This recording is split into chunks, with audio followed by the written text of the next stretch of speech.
guys, it's Sasha, and today I'm here to talk about The Crown by Kira Cass. I usually do my reviews in sections. All the sections will be in the description down below. I got this book while I was in Atlanta, and I picked it up because it's the final book in the selection series, and of course I just have to know what happens. This is the second book about America and Maxton's daughter, Adeline, and it's basically about her going through her own selection. I believe a major theme in this book is coming of age and taking responsibility. I didn't really come into here with too high expectations because I didn't really like the selection series. My favorite book by Kira Cass is probably The Heir. I have not read The Siren. Wow, this one's ringing me. This book for me was written alright. I found the writing sort of boring. We didn't really go anywhere. It didn't really take us any place. We were stuck in the palace the whole time. But I'm going to be talking more about that in my dislike section of this. I really like the spine of the book.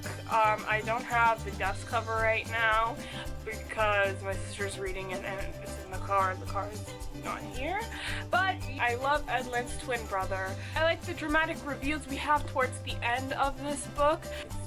Basically the only hype part of this book, the only part I really enjoyed the end, which is sort of sad, was betrayal in this book, which I really found dramatic, and it just brought some flavor and zest into this book, which I really needed. Betrayal really just added some life to a dying book. My interest was waning.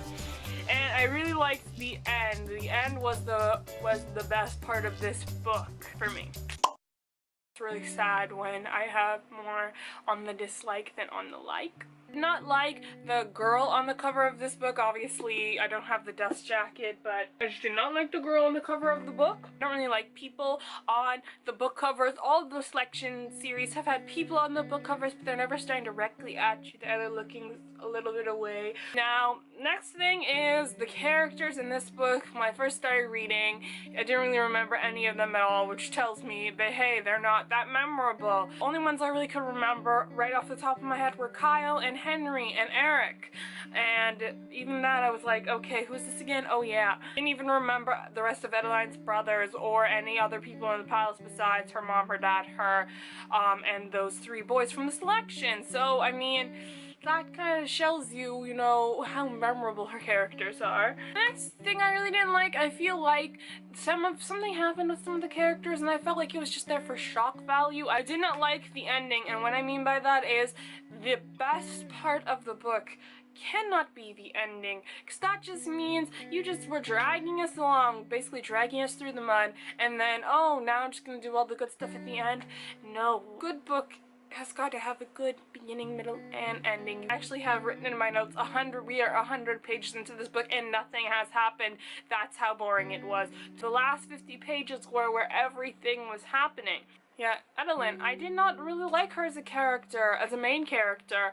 I just didn't enjoy her perspective. I didn't really feel genuinely connected to her. She talked a lot about having stress, but I didn't really see the stress, or it wasn't really shown in a way where you can also feel the stress. The next thing I did not like was the plot. As I said before, 100 pages in, nothing happened. 200 pages in, nothing happened.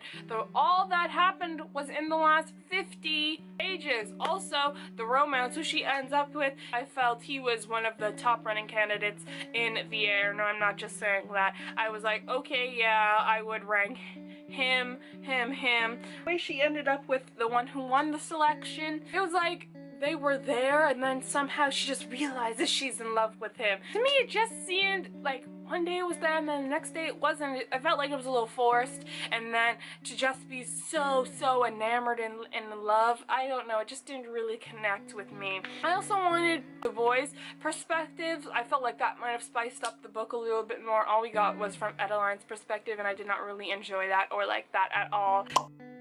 I would recommend this if you've liked the selection, if you like young adults, if you like romance. I don't think this is dystopian, and I don't think this is under science fiction at all. I rated this 2 stars, but I'm actually on the fence about that now. I might like bump it down to like 1.5.